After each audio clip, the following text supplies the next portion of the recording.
पुढची महत्त्वाची बातमी बघूया। विधानसभेतील पत्ते खेळतानाचा व्हिडिओ व्हायरल झाल्यानंतर कोकाटेंवरती टीका झाली होती आणि दरम्यान या प्रकरणी कोकाटेंना अद्याप दिलासा मिळाला नसल्याचं चित्र आहे। या प्रकरणानंतर कोकाटे चांगलेच अडचणीत आलेत। मुख्यमंत्री देवेंद्र फडणवीसांनी या संदर्भात केंद्रीय नेतृत्वाशी चर्चा केली आणि कोकाटेंवरती कारवाई होणार असल्याची चर्चा होती। दरम्यान राष्ट्रवादीकडून राजीनाम्याच्या ऐवजी कोकाटेंच्या खाते बदलाचा प्रस्ताव देण्यात आलेला आहे। मात्र राष्ट्रवादीच्या या प्रस्तावाला भाजपने प्रतिसाद दिला नसल्याची माहिती सूत्रांनी दिली आहे।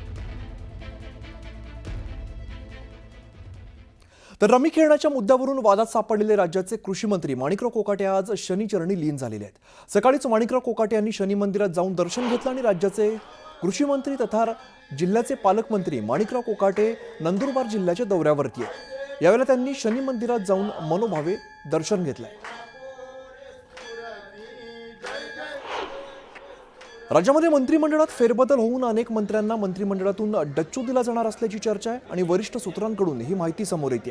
कृषी मंत्री माणिकराव कोकाटे आणि राज्याचे सामाजिक न्याय मंत्री संजय शिरसाट दोन्ही मंत्री सध्या त्यांच्या वादग्रस्त विधानांमुळे विरोधकांच्या निशाण्यावरती आहेत। विरोधकांनी त्यांच्या राजीनाम्याची मागणी लावून धरली आहे आणि काही दिवसांपूर्वीच संजय शिरसाट यांनी शनी शिंगणापूर या ठिकाणी शनिदेवाचं दर्शन घेतलेलं होतं।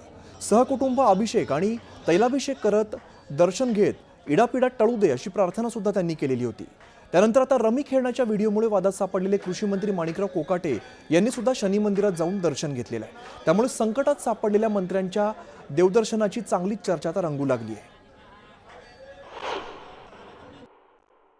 मी शनीश्वर महाराजांना पहिलं आपल्या सर्वांवरचा दुष्काळ निवारण हो, आपल्या सर्वांच्या आयुष्यातली साडेसाती नष्ट हो आणि आपल्याला अत्यंत चांगले दिवस प्राप्त हो अशी मी या ठिकाणी प्रार्थना केलेली आहे। आणि त्याचबरोबर आमच्या सारख्यांच्याही जीवनामध्ये काही संकट असतील तर ती सुद्धा या ठिकाणी दूर व्हावी अशा प्रकारची प्रार्थना आम्ही शनीश्वर महाराजांच्या चरणी या ठिकाणी केलेली आहे।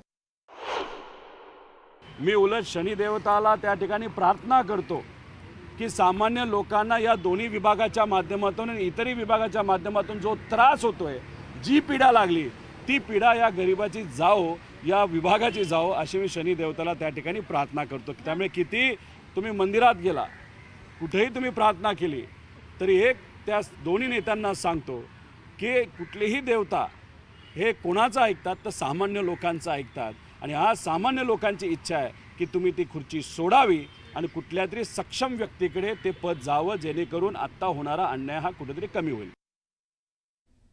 तर माणिकराव कोकाटेंबाबत सोमवारी किंवा मंगळवारी निर्णय होईल अशी माहिती उपमुख्यमंत्री अजित पवारांनी दिली आहे। ऐकलंय की सोमवारी किंवा मंगळवारी मुंबईमध्ये गेल्यानंतर त्यांचं काय म्हणणं आहे ते ऐकून घेईल।